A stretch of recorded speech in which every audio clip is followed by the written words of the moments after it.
Thank you for tuning in to another edition of Chris Black's NJPW Report. I am, of course, the natural Chris Black of the Saturday Night SlamCasters podcast, independent professional wrestler, and everybody's favorite narcissist. On today's show, I'm going to be talking about the opening night for the World Tag League and Best of the Super Juniors tournaments. This is a super show showcasing the first night of action for both of these tournaments. We have 10 exciting matches, so without further ado, let's get right into it. In the opening match for the World Tag League tournament, we have the team of Toru Yano and Tomohiro Ishii taking on Chase Owens and Bad Luck Fale. Finally, Bad Luck Fale and Owens returns to Japan. Owens, I've seen him on NJPW Strong lately, but I haven't seen Bad Luck Fale in a while. I've seen him on social media, getting himself back in shape, so it's kind of good to see him back. But with Bad Luck Fale, I like to keep his matches to a minimum, and if you watch this match, you'll understand why. This is an interesting dynamic during this match. Bullet Club are known to be cheaters, and we all know that Yano, he doesn't mind bending the rules every now and then. But oddly, they decided to keep Ishii in the ring for most of the match instead of Yano. Yano is the one who gets the hot tag. Fale gets tagged in. He tries to body slam him, but the guy is just too big and he can't get him up. So Yano decides to run and remove the padding. Then you get a little bit of back and forth, throwing people into the exposed turnbuckle. But in the end, Owens is the one who gets squashed by Fale. Fale picks up Yano for a slam, but Ishii pushes him down. When Owen attempts to splash on Yano to break the count, Yano moves out the way. Owen splashes Fale, and Yano pins Owens right on top of Fale for the victory in 5 minutes 35 seconds. Not a bad opening match again. I like to keep my Bad Luck Fale matches to a minimum. In the next match we have Best of the Super Juniors, Master Wato taking on Uemura. Now, I don't expect a win from Uemura, but I still think it will be a good match. Uemura was substituted for Kanemaru in this tournament due to an injury, and we all know the Young Lions aren't really allowed to win in big matches, so I don't expect him to have many victories, if any, in this tournament. I'm still on the fence on this whole Master Wato character. I don't know really what to think about him. Good talent, but I'm not really into this character. Uemura starts out with an aggressive offense, immediately putting Master Wato into a Boston Crab. And for a second I thought, is Uemura going to actually tap Master Wato? But Master Wato gets out of it. This is a very fast-paced, very physical match between these two. Uemura must have unlocked a released German suplex for his arsenal. He goes for his finishing move, that double underhook he named the Kaneki, I believe. But it was reversed by Wato into a very unique-looking slam. I don't know what to call that. But Wato finishes him off with a Tenzan Tombstone Pile Driver in 4 minutes, 14 seconds. Again, not a long match. With 10 matches, you got to keep the bulk of these matches pretty short. I don't mind that. In the next match, for the World Tag League tournament, we have Toa Hanare and Hiroshi Tanahashi taking on Great O-Kahn in a mystery partner. And the mystery partner is revealed as Jeff Cobb.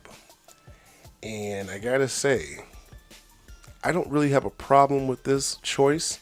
Jeff Cobb, it definitely gives him something to do. He is quite the talent, but he doesn't have any major feuds or anything really going on. He's just that. He's just a talent. At least this puts him in a prominent position where he's now in a faction, and it gives him a little bit of purpose. And let's talk about Great O-Kahn. At least he doesn't walk out this time looking like a drunk Frankenstein. And he's wearing different gear. He's wearing trunks instead of those silly Aladdin pants. So we have Jeff Cobb joining the Empire with Great O-Kahn, Will Ospreay, and Bea Priestley. There is an attack before the bell by the Empire, but the faces of Tanahashi and Hanare is able to recover and they take control of the match. O-Kahn jumps in with those silly Mongolian chops and claw slams Tanahashi, leaving Hanare to fight both men by himself. A bicycle kick and a tour of the island by Cobb later, and that's it. Match is over in 2 minutes and 28 seconds. It was a very dominant win for the Empire, basically a squash match, and they continue their attack on Tanahashi's after the match by attacking his leg. I guess the Empire made quite a statement during this first match in this tournament. In the next match, For the best of the Super Juniors, we have Robbie Eagles taking on Daoki. Daoki Pearl Harbor's Eagles in pure Suzuki-gun style, but Eagles is the one to come out on top. However, his momentum is stopped when Daoki throws the ref onto the ropes as he was jumping up for a springboard. Daoki attacks him on the outside, using the stick to deliver a neck breaker after the ref takes away a chair, which is a smart move. Kind of a bait and switch. When I'm a heel, I normally do the same thing. I take a weapon that I want as a distraction. The ref takes that, and then I hit him with the weapon that I really wanted to hit him with. It's a good method. Daoki works a more slower, methodical pace, while Eagle is a little more explosive. It's a nice back and forth match. Good strike exchange between these two, with Daoki landing a lariat that took both of them out. There's a bit of a nice pinning sequence as both men try to end this match. But it's a 450 splash on the leg and a Ron Miller special by Robbie Eagles, and Daoki taps out in 10 minutes 36 seconds. Awesome match by the junior heavyweights. I always enjoy watching these matches. In the next match we have, for the World Tag League, the team of Yoshi-Hashi and Hirooki Goto taking on the current IWGP World Tag Team Champions, the Dangerous Tekkers, Zack Sabre Jr. and Taiji. A win against the current champs would be really big for this Chaos team. They start out without a sneak attack, which is odd for a Suzuki-gun match. But they do lots of double team attacks in order to gain advantage over their opponents. Zack Sabre Jr. takes out Yoshi, and they focus on Goto, whose shoulder is not taped like it was during the G1. Instead, they decide to work over the neck of Goto. Hot tag to Yoshi as he cleans house before being taken down by a big boot by Taiji. Yoshi fires up, and now they double team Zack Sabre Jr. ready to put him away, but Taiji breaks it up and Zack gets a quick roll up on Yoshi for the win, and the champs hightail it out of there. Don't know why they ran out so fast, but it is what it is. Match was over 10 minutes 30 seconds. In the next match we have Best of the Super Juniors, Sho taking on Bushi. And let me just say right now, I have Sho to win the Best of the Super Juniors. Bushi comes out with this sweet looking Venom looking mask, eyes lit up. I love Bushi's mask. The fight spills to the outside early during this match with Sho taking the barricades, which puts Sho's on the defense. In the early part of this match, he temporarily gains control and goes down the offensive, but Bushi eventually takes control of the match. We get a good back and forth strike exchange between these two, with Sho coming out on top, before finally finishing off Bushi with a shock arrow in 10 minutes and 20 seconds. Again, fast-paced match. Love these Super Junior matches. They're always exciting, always explosive. Again, Sho. That is my pick to win this tournament. In the next match, we have Sanada and Shingo Takagi taking on the team of Evil and Yujiro Takahashi. Oh, Yujiro. And Sanada's wearing that god-awful ring attire still. I thought he was going to ditch it after the G1 climax. I don't like the new jacket. I don't like the new mask. Just go back to your old shit. So Bullet Club attacks before the bell. But it's short-lived as LIJ takes control of the match. The fight spills to the outside where the Bullet Club thrives and takes control, focusing on Sanada. If they want to win, Evil needs to stay in the ring and keep Mr. 1-8, Yujiro Takahashi, out of the ring. 1-8 being his record for the G1 climax, 1 win and 8 losses. So Yujiro, I'm watching him move around. He moves around like a gorilla. He's got some real ape-like movements. I don't know if that's, I'm not trying to knock him, it's just that's his body movements is that of a gorilla.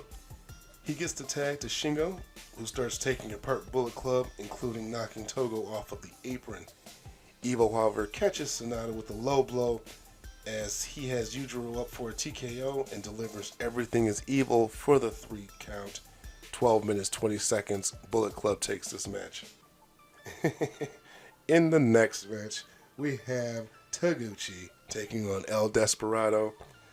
And I gotta admit, Taguchi's a very goofy wrestler, and I didn't think that he was gonna do too well in this tournament. He's just too damn goofy for me. El Desperado doesn't want to play any of Taguchi's games and goes on the aggressive offense and goes right after Taguchi's leg. Taguchi does have a very unique offense and actually gains control after a booty bump. He puts the ankle lock on El Desperado, but he's able to get to the rope to break the hold. And then he channels his inner Nakamura for a bombaye, or what they call a bumbaye, but misses. El Desperado continues the attack on the leg, almost getting him to tap out. But Taguchi fires up. He may be goofy, but he's really over with this crowd. He reverses a victory roll and gets a quick pin. Unbelievable win by Taguchi, 12 minutes 35 seconds. Again, he's like Toru Yano. He's a very comedic wrestler, but he can get it done when he really needs to. In the next match, we have last year's winner of World Tag League, FinJuice, David Finlay, and Juice Robinson taking on the Gorillas of Destiny. And I think Gorillas of Destiny is the only legit tag team in this tournament. Legit meaning they're like an actual tag team. They're not two guys that were put together. Looking at this entire tournament as a whole, I think the ones where we need to really pay attention to is FinJuice, Gorillas of Destiny, and the current tag team champions, Dangerous Takers. As far as I'm concerned, I don't know about all the other tag teams if they have even a chance of winning this. I think it's going to come down to one of these three teams. Gorillas of Destiny have changed their look up a little bit. Tama Tonga seems to have cut all of his hair off, shaved his beard. He's got a real babyface look, but there's no babyface in him. He's all heel. FinJuice does a good job tagging in and out and keeping the advantage early on. Oh, let me just say that this match is a rematch from Wrestle Kingdom last year, where FinJuice took on the tag champs Gorillas of Destiny and beat them for those titles again at last year's Wrestle Kingdom. So again, rematch between these two. They force Juice into the corner and they double team him to gain control. Finally, Finlay gets the tag after they work over Juice a little bit, but they stop his momentum with the top rope butterfly suplex. Beautiful move, beautiful bump. FinJuice just gets battered on the outside as Gorillas of Destiny just manhandles them. They are a very physically dominant tag team. Love it. Juice gets the high tag and works over Tama Tonga with jabs, but Gorillas of Destiny with the double team jumps both Juice and Finlay, almost getting the pin with the magic killer. They fight back up and FinJuice delivers a doomsday device for the 3 count and the win in 16 minutes 45 seconds. FinJuice gets that first big win of the tournament. I'm surprised they had this match so early on, especially opening night of the tournament. Awesome match between these two teams. In the next match we have Best of the Super Juniors match. Himoru Takahashi taking on Taiji Ishimori. And this is the main event, ladies and gentlemen. It's my boy, the current IWGP Junior Heavyweight Champion Ishimori. This match is going to be absolutely insane. It starts out hot, letting us know that we are about to witness one hell of a match. Ishimori has some K-tape on his shoulders, which may have played a part in this match. Ishimori goes after the neck. We all know Takahashi has a history of neck issues. I'm loving this fast-paced, back-and-forth action. Ishimori damn near kills Takahashi, nailing a pile driver on the apron, man. Fuck. Now the pace starts to quicken as both men are obviously ready to finish off this match. This match can honestly go either way and I'd be happy. Ishimori gets him in the yes lock and almost gets him to tap, but Takahashi is not out as he rallies one last ditch effort, reversing Ishimori's attempt to win and nails a time bomb for the win in 20 minutes 8 seconds. Awesome, awesome show. And although there were 10 matches, they kept it about 3.5 hours. Not too bad. Not too bad at all. Kind of a long show, but the matches, they were so good. I mean, you rarely even noticed that it was that long of a show. But that'll do it for opening night of the Best of the Super Juniors and World Tag League tournaments.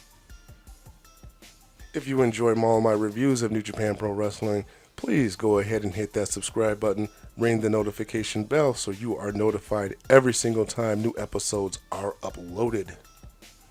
You can also follow me on social media. There are links in the description that'll take you to my Instagram, Facebook, and also my Twitter page.